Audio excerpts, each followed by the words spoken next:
میں آواز دے رہا ہوں حضرت علامہ مولانا حافظ قاری مخدوم علی صابری صاحب کو کہ تشریف لائیں اور اپنی کتابت سے سامعین کو محظوظ فرمائیں۔ آئیے نعرہ تکبیر و رسالت سے استقبال کریں۔ نعرہ تکبیر، نعرہ رسالت، نعرہ رسالت۔ علماء اہل سنت، عظمت مصطفیٰ کانفرنس، سنی مسلمان، نعرہ تکبیر، نعرہ رسالت۔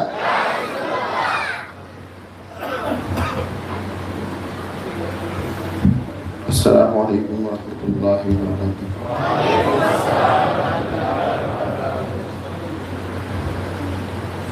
الحمد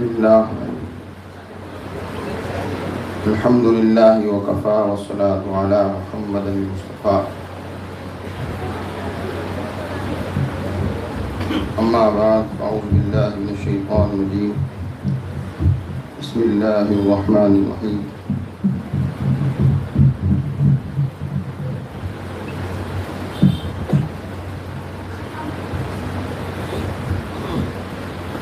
وَلَقَدْ ذَرَأْنَا لِجَهَنَّمَ كَثِيرًا مِنَ الْجِنِّ وَالْإِنسِ لَهُمْ قُلُوبٌ لَا يَفْقَهُونَ بِهَا وَلَهُمْ أَعْيُنٌ لَا يُبْصِرُونَ بِهَا وَلَهُمْ آذَانٌ لَا يَسْمَعُونَ بِهَا أُولَئِكَ كَالْأَنْعَامِ بَلْ هُمْ أَضَلُّ أُولَئِكَ هُمُ الْغَافِلُونَ۔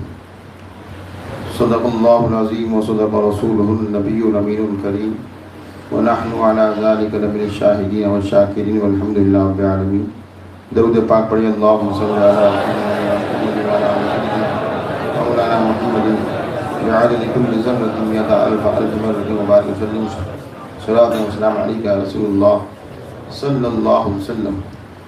حضرات معزز سامعین کرام، ضرورت تو نہیں ہے کہ میں کچھ لب کشائی کروں، اس لیے کہ ہمارے اکابر علماء موجود ہیں اور انہی سے جو ہم سنیں گے، لیکن یہ آپ لوگوں کی محبت ہے کہ چند لمحے کے لیے منع کرنے کے باوجود بھی کہا حضرت کچھ کہہ دو۔ بہرحال میں اس قابل تو نہیں کیا کہوں، لیکن جو کچھ آتا ہے اس میں سے تھوڑا سا بیان کر دوں کہ حضرات محترم، آج ہم اور آپ یہاں پر سب لوگ جمع ہوئے ہیں اور یہ اللہ کا گھر ہے، ہر کوئی جانتا ہے، اور اس گھر میں عبادت ہوتی ہے، اور یہ عبادت اگر ہمیں ملی ہے، یہ گھر اور در اگر ملا ہے تو اللہ کے رسول کے صدقے میں ملا ہے، ورنہ تو اگر تاریخ کا مطالعہ کرو تو کعبے کے اندر بھی بت بھرے پڑے ہوئے تھے۔ یہ تو رحمت للعالمین کا کرم ہے کہ انہوں نے کعبے سے بھی بت کو نکالا اور ہمارے دلوں سے بھی کفر کو نکالا۔ وقت نہیں ہے، گنجائش نہیں، کیونکہ 10:30 کا ٹائم ہے، لیکن چند باتیں عرض کرتے چلوں کہ میں نے جس آیت کریمہ کا شرح حاصل کیا، اللہ رب العزت قرآن کریم میں ارشاد فرما رہا ہے وَلَقَدْ ذَرَأْنَا لِجَهَنَّمَ كَثِيرًا مِنَ الْجِنِّ وَالْإِنسِ،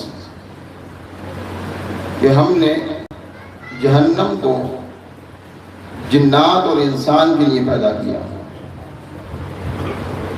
اسی کے بدن پر دوسری جگہ آپ نے یہ سنا ہوگا کہ وَمَا خَلَقْتُ الْجِنَّ وَالْإِنسَ إِلَّا لِيَعْبُدُونِ، کہ ہم نے جنات اور انسان کو اپنی عبادت کے لیے پیدا کیا۔ یہ روایت بڑی مشہور و معروف ہے کہ اکثر و بیشتر ہماری قوم اس آیت کریمہ سے واقف ہے، کیونکہ علماء اکرام بیان کرتے رہتے ہیں کہ اللہ نے جنات اور انسان کو اپنی عبادت کے لیے پیدا کیا۔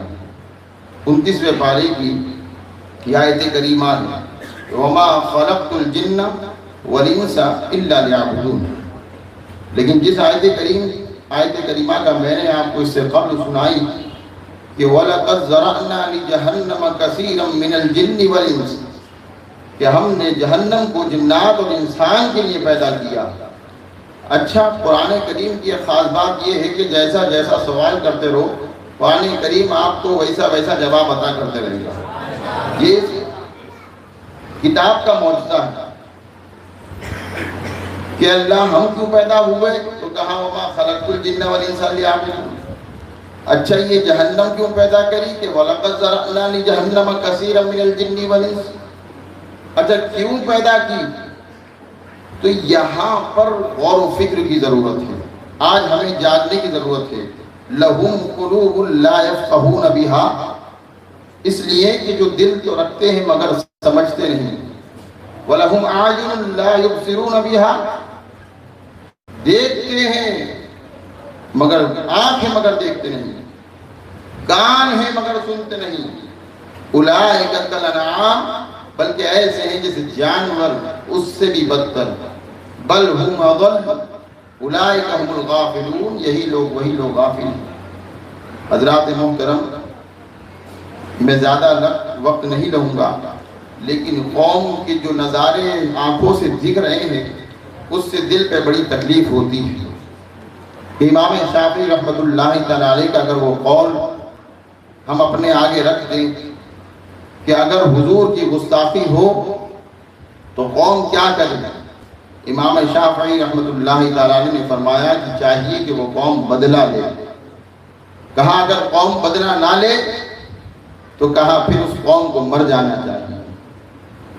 میں دعا کرتا ہوں سلمان اظہری صاحب کے لیے کہ اللہ ان کو عمر برکت دے، کہ یہ بمبئی کی وہی شخصیت ہیں کہ جنہوں نے اس آواز کو، اس پرچم کو بلند فرمایا۔ آپ نے تاریخ کے حوالے سے سنا ہوگا کہ بے شمار جتنے بھی ہماری تاریخ میں ایک عام شخص بھی اگر گزرا اور اگر اس میں اللہ رسول کے لیے اللہ، ہمارے ایک بزرگ ہیں وہ فرماتے ہیں کہ اللہ کو ماننا کمال نہیں ہے، اللہ کو ماننا کمال نہیں ہے، کمال یہ ہے کہ مصطفیٰ کو مانو۔ اس لیے قرآن میں تو یہ ہے کہ اللہ چاہے تو تم سے منٹوں میں منوا لے اپنے آپ کو۔ وہ ہمیں ڈھیل دے کے یہ آزما رہا ہے کہ یہ میرے محبوب کو مانتا ہے کہ نہیں مانتا ہے۔ یہ ہماری ایک آزمائش ہے، آزمائشی طور پر انہوں نے کہا کہ بھائی اللہ کو ماننا کمال نہیں ہے، جب مصطفیٰ کو مانے گا تو خود بخود اللہ کو مانے گا۔ تو کمال مصطفیٰ کو ماننا ہے اور اس طرح ماننا ہے جیسے کہ صحابہ اکرام نے مانا ہے، کہ پھر ہم نے یہ فکر نہیں کہ یہ جان ہماری ہے یا نہیں۔ آج ہمارے آگے نا ہمارا مال، ہماری جان آگے، ہر کسی کو اپنی جان کی پرواہ ہے، اپنے مال کی پرواہ ہے۔ انما اموالکم واولادکم فتنہ، کہ تمہاری اولاد اور تمہاری مال آزمائش ہے۔ فتنہ سے مراد آزمائش، اور ہم اس آزمائش میں مکمل فیل ہوتے چلے جا رہے ہیں، مکمل۔ اگر میں سوچتا ہوں جہاد کا اعلان ہو جائے تو بہت کم ہی لوگ ہوں گے جو نکل کے آئیں گے۔ بے شک یہ جلسے ضروری ہیں، یہ جلسے کرنے کے لیے یہ جلسے اس لیے کیے جاتے ہیں تاکہ تاریخ کی باتیں آپ تک پہنچائی جائیں، اسلام کی باتیں آپ تک پہنچائی جائیں، اور جب آپ تک پہنچ جائے تو آپ کو چاہیے کہ اس پر عمل کریں۔ امام غزالی رحمۃ اللہ تعالیٰ نے فرمایا کہ سب انسان مردہ ہے، سب انسان مردہ ہے، زندہ وہ ہیں جو علم والے ہیں۔ اور پھر آگے فرماتے ہیں سب علم والے سوئے ہوئے ہیں، بیدار وہ ہیں جو عمل والے ہیں، اور سب عمل والے خسارے میں ہیں، کامیاب وہ ہے جو تکبر سے پاک ہے۔ اور آگے بھی فرماتے ہیں کہ سب تکبر جو اخلاص والے ہیں وہ خطرے میں ہیں، کامیاب وہ ہے جو بالکل مخلص ہیں، محبت والے ہیں، خدمت خلق کرنے والے ہیں۔ حضرات محترم، اگر اس قول کو بھی دیکھو تو ہماری قوم علم سے بھی پیدل نظر آتی ہے، اور جو اگر علم والے ہیں تو وہ عمل سے پیدل نظر آتے ہیں۔ تو پھر ہماری قوم میں حضور کی محبت کی بیداری جلسے میں تو نظر آتی ہے۔ کمال یہ نہیں کہ جلسے کے اندر نظر آئے، کمال یہ ہے کہ وہ جلسے کے باہر بھی نظر آئے۔ باتیں تو بہت سی 10 منٹ کا وقت دیا تھا، اور وہ پورا مکمل ہو چکا ہے. یہ جو میں باتیں کر رہا ہوں، جو بیان کر رہا ہوں، یہ تکلیف بیان کر رہا ہوں، کوئی خطاب نہیں کر رہا ہوں. اس درمیان ہمارے ایک آصف بھائی ہیں، اگر ہم معائنہ بھی کرو تو سلمان اظہری صاحب ماشاءاللہ جو انہوں نے احتجاج کیا، کیا ان کے مقابل کسی نے احتجاج کیا؟ ہمارے سارے علماء اکرام جس طرح سے نکلنا چاہیے تھا اس طرح سے نہیں نکلے. اب میں آخری پوائنٹ دے کر رخصت ہو جاؤں گا، پھر آگے تو حضرت کا بیان ہوگا، کیونکہ یہ تو میں ٹوٹی پھوٹی کہہ کے گزر جا رہا ہوں. اس کو جو سیئیں گے وہ حضرت ہی سیئیں گے. ایک بات یاد رکھو، ایک ہوتا ہے عبادت کرنا اور ایک ہے عبادت کو بچانا. ایک ہے گھر بنانا اور ایک ہے گھر کو سنبھالنا. گھر بنا لیا، اگر مینٹیننس نہ کیا جائے تو گھر گر جائے گا. اگر عبادت کری اور عبادت کو نہیں بچایا تو عبادت ختم ہو جائے گی اور پھر وہ کسی کام کی نہیں ہے. لہذا ہر چیز کے دو رخ ہوتے ہیں، ایک ہوتا ہے اس کو بنانا اور ایک ہوتا ہے اس کو بچانا. اب اسلام تو بہت فروغ ہو گیا، مدرسے بے حساب بن چکے ہیں، مسجدیں بے شمار بن چکی ہیں، علماء دین بے حساب لاکھوں کروڑوں بن چکے ہیں. اب انہیں ضرورت ہے کہ انہیں بچایا جائے، انہیں سنبھالا جائے. اب وہ سنبھالنے کے لیے ایک تنظیم کا ہونا بہت ضروری ہے، ایک پلیٹ فارم پہ آنا بہت ضروری ہے، ایک آواز کا ہونا بہت ضروری ہے. اگر سب الگ بھاگیں گے تو یہ تنظیم بکھر کر ختم ہو جائے گی، یہ اسلام اور کمزور ہو جائے گا. آج اس کی جو فاؤنڈر ہے سب سے پہلے تو وہی کمزور ہے. پوچھو کیسے؟ اس ہر امام ایک اپنی جگہ ایک پلر ہے، ہر مسجد کا ایک امام پلر ہے، اور میں دعوے سے کہہ رہا ہوں کہ ہر امام کمزور ہے. اس کے اندر وہ طاقت نہیں کہ وہ اگر آپ غلط کر رہے ہو تو وہ آپ کو روک دے. ان کے اندر وہ طاقت نہیں کہ اگر ممبر پر کھڑے ہو گئے ٹرسٹیوں کو روک دے یا ٹوک دے. ان کے اندر وہ طاقت نہیں کہ اگر وہ لیٹ نماز پڑھا دے. ان کے اندر یہ طاقت نہیں کہ آج اگر پریشان ہو جائیں تو لوگوں کو بیان کریں کہ صاحب آج یہ پریشانی ہے کچھ لاؤ. اور مسجد کا حال تو یہ ہے کہ ہم اپنے لیے، حضور نے کیا فرمایا تھا کہ جو تم اپنے لیے پسند کرو وہی دوسرے کے لیے پسند کرو. اس عمل پر تو سب پیدل ہیں، ایک بھی عمل نہیں کر پا رہا ہے. ہم اپنے لیے 50,000 سوچتے ہیں، 1,00,000 روپے سوچتے ہیں، لیکن علماء دین کے لیے کچھ سوچ ہی نہیں رہا ہے. اور یہی وجہ ہے کہ ہمارے ائمہ اپنے بچوں کو عالم نہیں بنا رہے ہیں، بلکہ اسکول پڑھا رہے ہیں کہ جس طرح میں نے کاٹ لی اس طرح انہوں نے ہی کاٹ لی. یہی وجہ ہے. تو یہ آج میں نے جگہ جگہ حیدرآباد اور اندور اور گجرات کے اندر یہ بات کہی تھی کہ دنیا دار کے بنائے ہوئے گھر میں دنیا دار کی تنخواہ 1,00,000، چاہے وہ چپراسی کیوں نہ ہو. اور اللہ رب العزت جو تمام جہان کا خالق و مالک ہے، تمام جہان کو پال رہا ہے، اس کے گھر میں امامت کرنے والے کی تنخواہ 11,000، 10,000، 60,000. یہ کہاں سے انصافی ہے؟ لہم قلوب لا یفقہون بہا سے مراد یہی ہے کہ دل تو رکھتے ہیں مگر سمجھتے نہیں، آنکھیں تو رکھتے ہیں مگر دیکھتے نہیں، کان رکھتے ہیں مگر سنتے نہیں. یہ بیداری ضروری ہے. سمجھو کہ کیا چیز میں کہاں پر ضرورت ہے.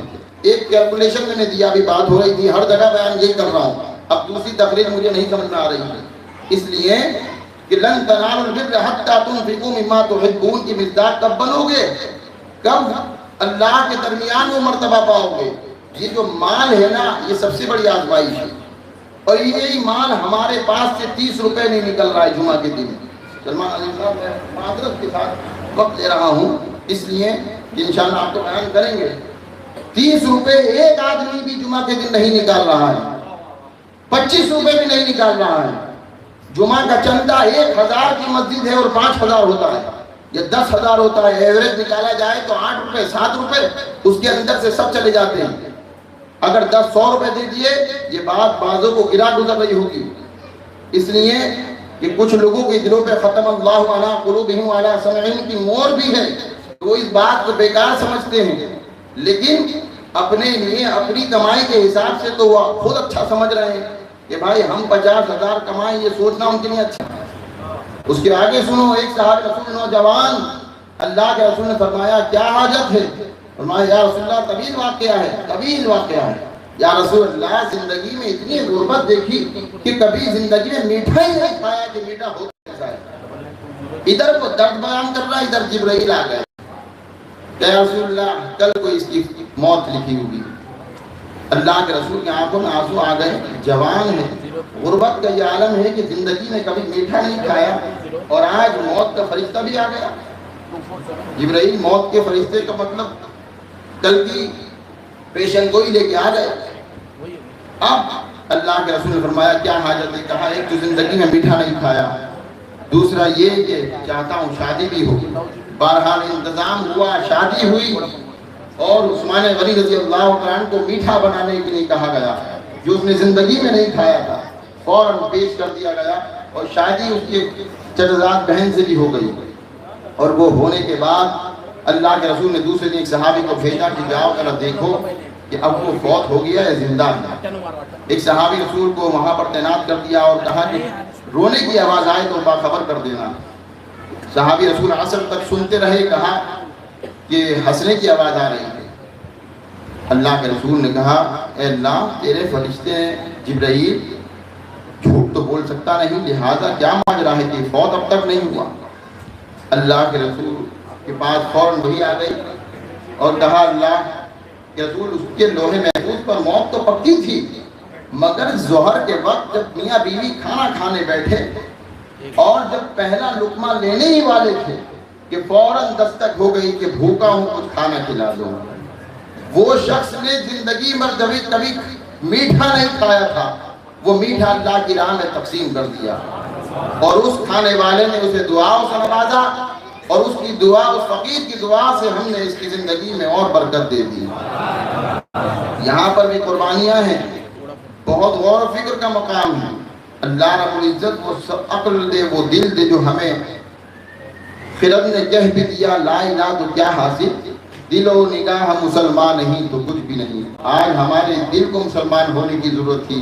علامہ اقبال نے کہا تھا کہ وہ فاق کش جو لوگ تھے ڈرتے نہ تھے کبھی،